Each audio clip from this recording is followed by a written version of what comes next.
Hi everyone, I'm Laura Leonard, Curatorial Assistant here at the Bruce County Museum and Cultural Center. And when I'm doing research for our exhibits or for some of our online stories, I always start here in the archives and research room.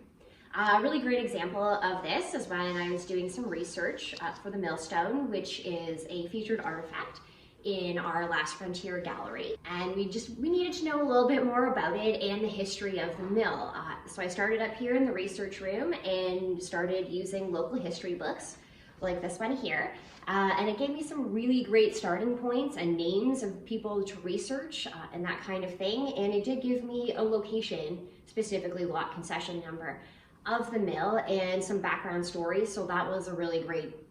segue into other research. A great resource I used up here in the archives were the land abstracts and the land record. And inside those township papers,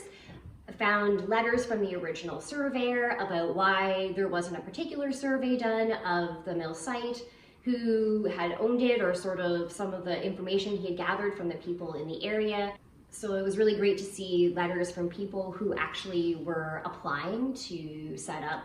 on that land, possibly a mill for oatmeal, or originally it was a sawmill. So it was really great to follow all that through and really see that history that went into the mill before it was eventually sold to Benjamin Chance, who set up the grist mill that was there, and that's where the millstone comes from. To learn more about Benjamin Chance and his story and his involvement in the mill, I actually went into the family histories that we have here in the research room, and there was a really great write-up about him, about his past before he had come into Bruce County and where he went after. So he was only here for a short period of time, and we were able to see actually where he had gone after that.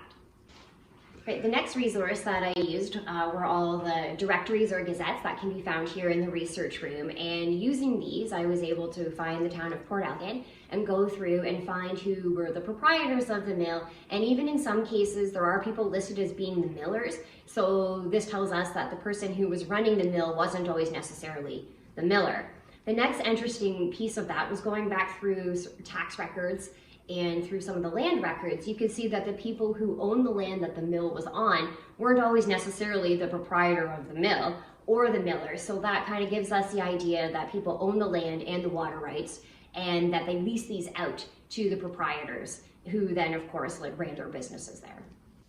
Resources like these and others, such as Farmers' Diaries, were used when doing the research for Farm Fresh Bruce County, which is opening in September of 2022.